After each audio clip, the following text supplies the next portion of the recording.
Welcome to Nightmare Fuel Stories. Don't forget to like and subscribe if you enjoy the stories. The glitch in the Grand Bazaar. That's what the old forums called it, deep in the forgotten corners of urban exploration sites. A mall somewhere out in the sprawling, forgotten exurbs that had supposedly never truly closed. Not the way malls usually did, with smashed windows, looted stores, and graffiti-scarred walls. This one, the legend went, was still powered, still lit, still stocked, but utterly abandoned. My name is Alex, and I chase whispers. I document decay, the beauty in the breakdown, the stories in what's left behind.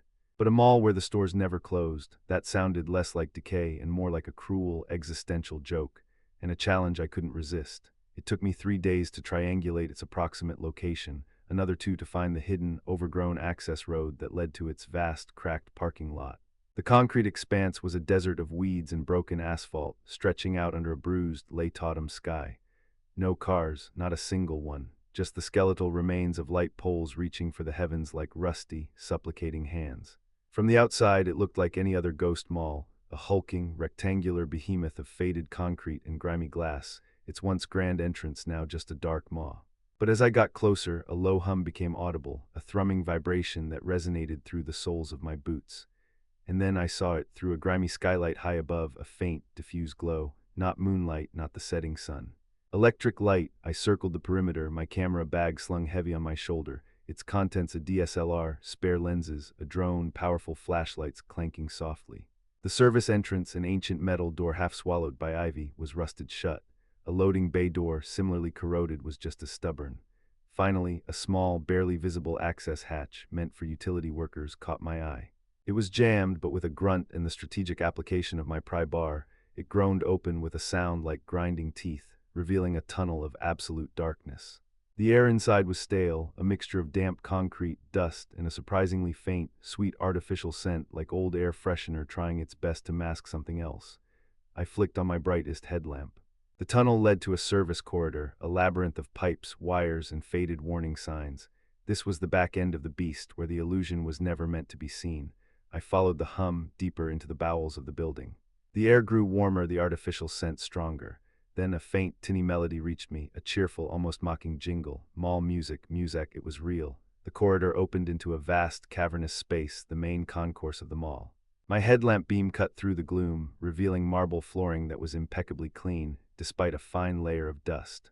The vaulted ceilings disappeared into shadow, but below them, in perfect rows, were storefronts. And every single one of them was lit. It was an impossible tableau. Fluorescent lights hummed over clothing racks filled with garments that looked decades old but pristine. Department stores glowed with a soft, inviting warmth, their displays artfully arranged. A jewelry store glittered, security gates nowhere in sight. A toy store, frozen in a perpetual state of play, spilled plastic fantastic colors onto the concourse. But there was no one, not a single soul. No staff behind counters, no shoppers browsing, no kids running wild. Just the hauntingly cheerful music, a relentless, almost desperate optimism echoing in the cavernous silence. My breath hitched, the air was cool, but a prickle of sweat beaded on my forehead. This wasn't decay, this was stasis. It was a fly in amber, a moment eternally preserved. I moved forward, my footsteps unnaturally loud on the polished floor. The stores were a museum of consumerism, trapped in time. I peered into a clothing boutique. Mannequins, frozen mid-pose, stared blankly into the distance, their plastic eyes reflecting the artificial light. Their clothes were styles from the late 90s, early 2000s wide-leg jeans, sparkly tops, chunky sneakers. Yet there wasn't a speck of dust on the fabric, no faded tags, no signs of wear. Everything looked brand new, as if unboxed yesterday. I checked my phone, no signal, not surprising, I'd expected that.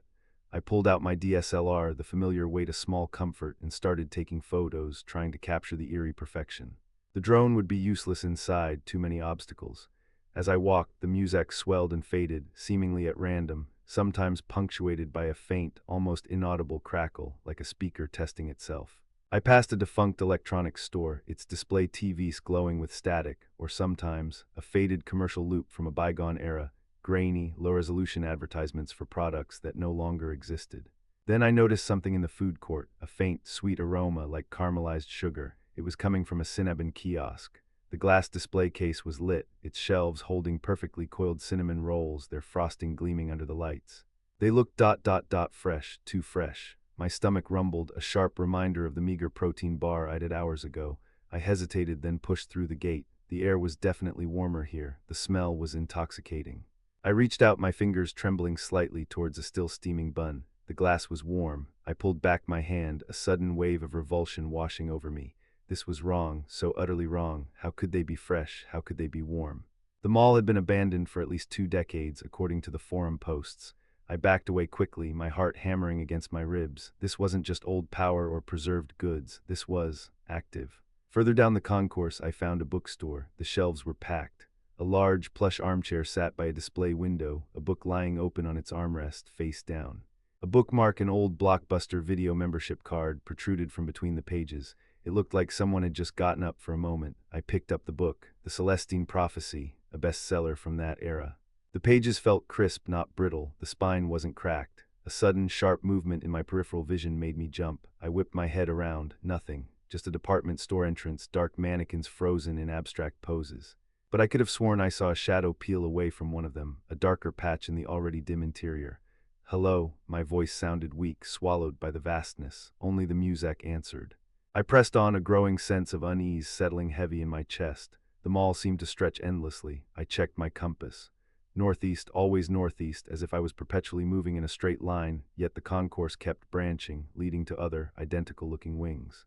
The scale felt distorted, the geometry warped. Then I heard it again, not the music this time. A faint, almost imperceptible whisper carried on an artificial breeze. It sounded like my name.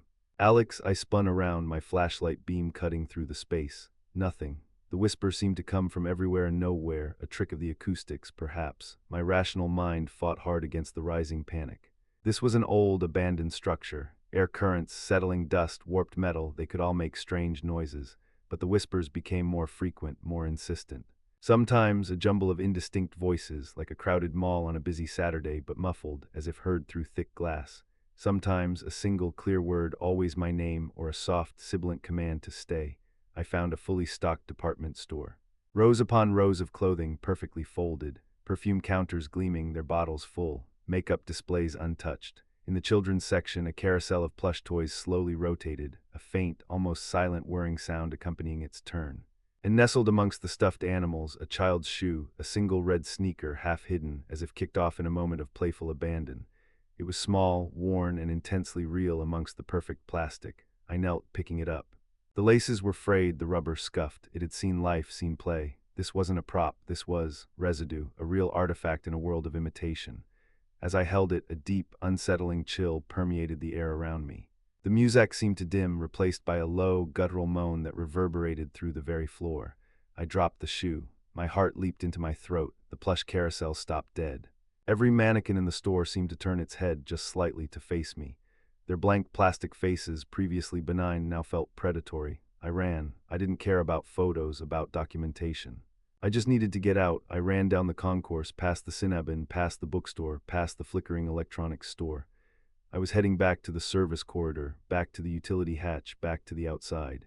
But the corridors were different. They twisted and turned, leading me deeper into the mall, not out. I passed stores I was sure I hadn't seen before, a pet shop filled with elaborate, empty cages. A magic trick store with levitating objects, a taxidermy shop where glass eyes stared out from dozens of silent, preserved animals. Panic became my unwelcome companion. I felt a growing tightness in my chest, a desperate, clawing sensation. My flashlight beam danced wildly as I searched for an exit. The whispers grew louder, mingling with the indistinct chatter, the phantom footsteps, the distant ring of a cash register. I was surrounded by the echoes of a mall that refused to die. I stumbled into what looked like a central plaza, complete with a dry, ornate fountain. Above it, a massive, rusted clock was embedded in the ceiling. Its hands were frozen at 12 o'clock. The lighting here was dimmer, a sickly yellow glow emanating from scattered light fixtures, making the entire space feel jaundiced. "There's no way out, Alex." The voice was clear, distinct, a low, feminine murmur. It came from behind me. I spun around, my flashlight beam cutting through the gloom. Nothing, not a soul, but the voice had been so real, so immediate. It wasn't a whisper, it was spoken. My breath hitched. My mind, usually so sharp, felt like a tangled mess of wires. Was I hallucinating? The lack of sleep, the stress, the utter isolation, it could be playing tricks. But the voice. "You belong here now." This time it was a chorus, a multitude of voices, layered and overlapping, echoing from every corner of the plaza. It surrounded me, enveloped me, pressed in on me like a physical weight. I screamed, a primal sound of terror and frustration, and started running again, blindly. I burst through a set of double doors, finding myself in a long, narrow corridor, entirely devoid of storefronts. This must be it, a back passage, an escape route. The corridor was unlit, save for emergency lights glowing faintly near the floor. It was colder here, the artificial heat of the mall not reaching this far. The silence was profound, a stark contrast to the cacophony I'd just left. For a moment, a fragile hope flickered. Then I saw them. In the dim light, lining the walls of the corridor, were rows of lockers. Old metal, high school-style lockers, hundreds of them stretching into the gloom, and in front of each locker, standing perfectly still, was a mannequin. Not the stylish, abstract mannequins of the department stores. These were different. They were disturbingly lifelike, dressed in faded, ill-fitting uniforms, security guards, janitors, fast food workers. Their faces, though expressionless, seemed to hold a faint, unsettling quality of recognition. Their plastic eyes, dull in the dim light, felt like they were watching me. As I walked slowly past them, a new sound began to emanate from the lockers, a soft, insistent ticking. Like 1,000 tiny clocks all counting down to an unknown moment. The music from the main mall was now a faint drone, a distant heartbeat. Here, in this corridor of forgotten staff, the ticking was the dominant sound. I noticed something else. On some of the lockers, small, yellowed slips of paper were tacked. Employee schedules, names, dates, shift times, and on every single one the end date was left blank, or rather, there was no end date. Just ongoing, indefinite, eternal. My gaze fell upon one locker specifically. It was slightly ajar. My curiosity, a dangerous, persistent thing, overcame my terror. I pushed it open.